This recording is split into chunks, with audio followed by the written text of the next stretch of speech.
नमस्कार, मैं हूं शिखा और आप देख रहे हैं जीटीवी हिंदी न्यूज। आइए रुक करते हैं आज की ताज़ा खबरों की ओर। देखिए, उस पर कैसा क्या है कि टिकट मांगना कांग्रेस कार्यकर्ताओं का हर व्यक्ति का अधिकार है और टिकट देना आलाकमान का अधिकार है। ये दो चीज़ें हैं। हर पार्टी पक्षों में अलग अलग थोड़ी गुटबाजी होती है, तो कहीं खुशी होती है, कहीं नाराज होता है। तो एक वर्ग ऐसा था जिन्होंने अपनी नाराज़गी व्यक्त की। उसके बाद वो चीज़ें भी हमारे ध्यान में आई और हमारे पार्टी को डैमेज ना हो, नुकसान ना हो, तो चुनाव के एक हफ्ते पहले ही उस चीज़ को लेकर हमने हमारे कांग्रेस के जो वरिष्ठ साथी हैं और हमारे प्रभारी मानिकराव ठाकरे जी के आदेश पर वो तमाम कार्यकर्ताओं को हम समझा बुझाकर दोबारा पार्टी में हमने कार्यरत रूप से उन्हें वर्क शुरू किया और उसका परिणाम स्वरूप आप सब देख रही हो। तो जो कुछ डैमेज हुआ था उसको वो मैनेज हो गया था। कोर कमेटी में 4 व्यक्ति को नियुक्त किया गया था केंद्र की ओर से। चारों का आज के डेट में स्टेटस क्या है और इस चुनाव में उनका रोल क्या है? देखिए, इस चीज़ को कई चीज़ आपको मैं थोड़ा सा इस बारे में बता दूं कि कांग्रेस पार्टी के अंदर ही कुछ कांग्रेस के पदाधिकारी, कुछ वरिष्ठ साथी ऐसा नहीं चाहते थे कि ये कांग्रेस की सीट यहाँ से विनिंग हो या जीते या हमें बड़ी मात्रा में हमें वोट मिले, क्योंकि इसमें कहीं न कहीं डायरेक्ट इनडायरेक्ट भाजपा प्रत्याशी और भाजपा के कई वरिष्ठ नेताओं का भी रोल रहा है कि कांग्रेस पार्टी कैसे मजबूत नहीं हो, कांग्रेस पार्टी कैसे लोगों के बीच में नहीं जाए। वो तमाम जो साम दाम दंड भेद की तमाम नीति हमारे कांग्रेस पार्टी के अंदर ही कुछ लोगों ने और विपक्ष के लोगों ने भी, जो सत्ता पक्ष में अभी जो लोग हैं उन लोगों ने भी की, जिसका परिणाम स्वरूप हमें अजीत भाई मालो को और हमारे पार्टी को नुकसान हुआ है। लेकिन उस चीज़ों को लेकर हमने आज हमारी समीक्षा बैठक हुई है, उसमें वो सारी चीज़ें को लेकर हमने समीक्षा में चर्चा की है और बहुत जल्द सारी चीज़ को लेकर हम all India Congress committee, AICC, हमारे जो भी पदाधिकारी है, हमारे प्रभारी है और एआईसीसी समस्त सारी चीज़ें रखेंगे। मानिक जी ने दमन से तकरीबन 4 या 5 लोगों को निष्कासित किया था चुनाव के तुरंत बाद। क्या प्रदेश में भी इस तरीके की कांग्रेस पार्टी में से किसी? बिल्कुल उसी चीज़ को लेकर किस व्यक्ति ने, कांग्रेस के किस पदाधिकारी ने क्या किया है, वो सारी चीज़ों को लेकर हम लोग, हमारे पास अच्छा सा हमारे जो सभी सीनियर साथी यहाँ बैठे हैं, सबके पास सारी चीज़ें ध्यान में आई है और सारी चीज़ों को लेकर हम आलाकमान संपर्क रखेंगे और बिल्कुल जो दमन में हुआ है यहाँ भी करवाएंगे। अरे पैसे लेके कोई मतलब कांग्रेस पार्टी से बीजेपी को दिया उस तरीके से कि किसी और फेवर की वजह से ये पूरा कारोबार किया? अभी एक तो प्रैक्टिकल क्या है, जैसे कि मैं जैसे आप लोगों ने बताया कि मैं वलसाड़ लोकसभा में प्रभारी के रूप में, सह प्रभारी के रूप में कार्यरत था, तो मैं यहाँ प्रैक्टिकल एक्टिव नहीं होने की वजह से, तो मुझे जो आप बता रहे हैं वो चीज़ का इतना नॉलेज नहीं है मुझे। लेकिन जो हमारी सीनियर टीम है उन्होंने ऑलरेडी बहुत सारी बातें रखी हुई है मीडिया के सामने पहले से ही कि क्या हुआ है, किस व्यक्ति ने खेल किया है, क्या हुआ है, सारी चीज़ हमने ऑलरेडी रखी हुई है। हर एक चुनाव में प्रभु भाई यही रोना रोता है कांग्रेस पार्टी, जो ये प्रेसिडेंट जो है सिलवासा के, हर एक चुनाव में इसी तरह कर। आपका भी आला कमान में अच्छी पकड़ है, क्या आगे आवाज़ पहुँचाएंगे? बिल्कुल, जो चीज़ें सामने हुई है, क्योंकि इस बार ये जो चुनाव हुआ था बिल्कुल हमारी जो टीम थी, हमारी कांग्रेस पार्टी थी, जीत के नज़दीक थी। अफसोस ये हो रहा है कि जो हमारे ही अंदर कुछ विभाजन निकल गए पार्टी के अंदर ही, वो सारी चीज़ें आला कमान के ध्यान में हम लाएंगे और बिल्कुल उस पर जो भी एक्शन करवाना है बिल्कुल हम पूरी टीम के साथ, और जो भी करना पड़े यहाँ से लेकर दिल्ली तक जो भी लड़ाई लड़नी है, हमारे अच्छे लोगों के हाथ में, जो पूरे कांग्रेस पार्टी को साथ में लेकर, पूरे कांग्रेस पार्टी के दादरनगर हवेली, ग्रामीण और नगर पालिका विस्तार के सभी समाज को साथ में लेकर चले, ऐसे व्यक्ति को लेकर हम आगे को लेकर हम चर्चा करेंगे और तमाम सामने बात रखेंगे। અમારી જે આજે સમીક્ષા બેઠક હતી, આ સમીક્ષા બેઠકમાં ખાલી અમારું જો આગળનું શું સ્ટ્રક્ચર બને ને આગળ શું કરવા પડશે તે ને આ 2024ની લોકસભાની ચૂંટણીમાં અમારે શું ભૂલ થઈ એના પર અમે વિચાર વિમર્શ કર્યો। क्या कारण નીકળ્યા કે હારનો સામનો કરવો પડ્યો? કારણ તો ઘણા બધા છે, પણ એમ જોવા જાય તો થોડીક અમારી બી ફરવા માટે ટાઈમ નથી મળ્યો, થોડી સંગઠનમાં કોઈ ઓછી રહી, કોઈ કારણસ્તવ જે કોંગ્રેસી જે માણસો હતા તે બી અમારાથી થોડાક દૂર હતા, કારણ તેમાં ઘણા બધા કારણો છે। આ બધી સમીક્ષા હતી અમારી પાસે। अजीत भाई, ऐसा क्या कारण रहा कि आप सिलवासा नगर पालिका के विस्तार में जो मतदाता उन तक आप नहीं पहुंच पाए?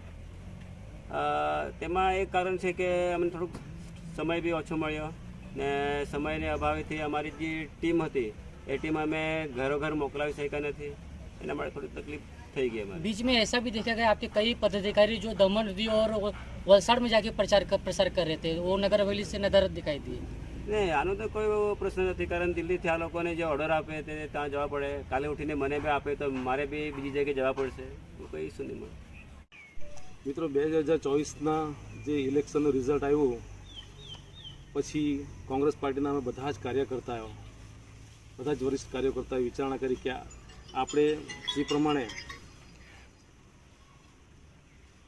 64,000 જેટલા વોટ લાવ્યા તો ખાસ તો હું અભિનંદન આપું દાદરાનગરની પ્રજાને, દાદરાનગરના અમારા વોટરોને કે એ પહેલાંના ઇલેક્શનમાં અમને એકદમ નોમિનલ વોટ મળ્યા હતા, પણ એક સાથે અમને 64,000 વોટ મળ્યા. તો એ પરથી ખબર પડે છે અમને કે દાદરાનગરની પ્રજા પરિવર્તન ચાહે છે.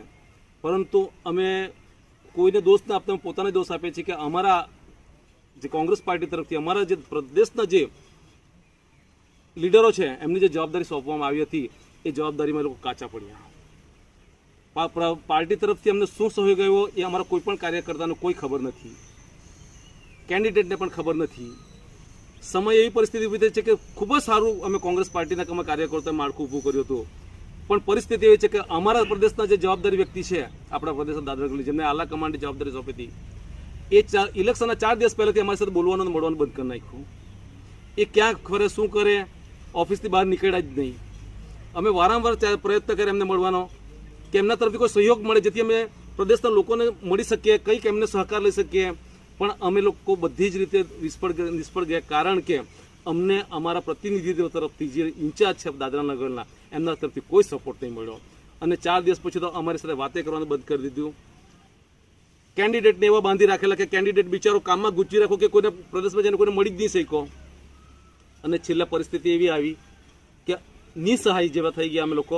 અને દુઃખની વાત છે કે એમની રણનીતિથી એક પણ બૂથમાં અમારો એક પણ એજન્ટ નહીં બેસી શક્યો, કારણ કે અમારા એજન્ટના બધા લિસ્ટ હતા પણ એમણે નહીં બેસવા દીધા.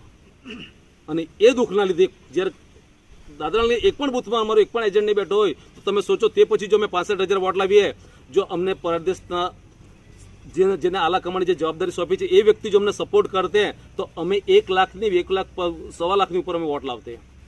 ભાજપના અભિનંદન છે, ભાજપના કેન્ડિડેટ ચૂંટાયા, પણ ખરેખર ભાજપના કેન્ડિડેટ પાસે તમામ સત્તા હતી, તમામ પાવર હતો. એ આપ સૌ મીડિયા જાણો જ છો.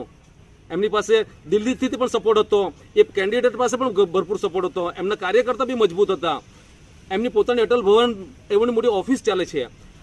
કોંગ્રેસથી તો કોઈ જ નથી. કોંગ્રેસના જે પ્રતિનિધિત્વ કરી રહ્યા છે એ ભાઈ પોતાનો નિસ્વાર્થ રાખીને ચાલે છે. અને નિસહાય અમારા જે કોંગ્રેસના જે કેન્ડિડેટ છે એ છેલ્લે લાચારી પ્રમાણે ઇલેક્શન લડ્યા. એમની પાસે છેલ્લા દિવસે એમની પાસે કંઈ પણ નથી.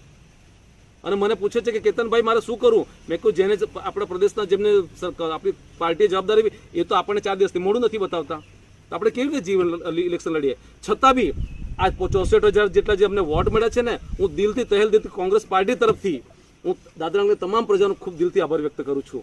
અને અમને નગરપાલિકામાંથી પણ વોટ મળ્યા છે. એવું નથી કે નગરપાલિકામાં વોટ મળ્યા, પણ પરિસ્થિતિ એવી થઈ છે કે નગરપાલિકામાં કોઈ જગ્યાએ અમે ઘણા પ્રયત્ન કર્યા કે નગરપાલિકામાં દરેક ઘરે ઘરે જઈને અમે કોન્ટેક્ટ કરીએ, પણ એવી કોઈ પરિસ્થિતિ ઊભી થવા લીધી નહીં. એ ઈરાદાપૂર્વક હોય કે પછી કેવી રીતે નથી જાણતા, પણ ખૂબ દુઃખ સાથે કહેવું પડે છે કે કોંગ્રેસ પાર્ટી દાદરાનગરમાં જીતના શિખર હતી. દાદરાનગરની તમામ પ્રજા ચાહતી હતી કે કોંગ્રેસ પાર્ટીના ઉમેદવાર વિજય બને, પણ પાર્ટીના ભોગે ભોગ લીધો છે. એનું દુઃખ થાય છે.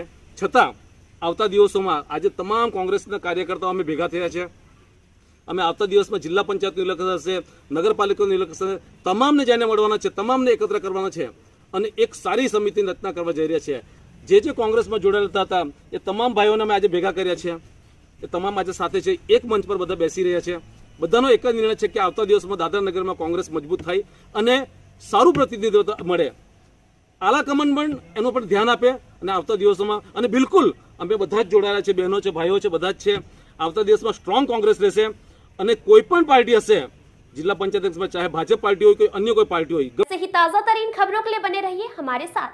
अगर आपको हमारी वीडियो पसंद आए तो चैनल को लाइक करें, शेयर करें, सब्सक्राइब करें और हाँ, बेल आइकन दबाना ना भूलें। Welcome to our YouTube channel. Don't forget to like, subscribe and share the videos.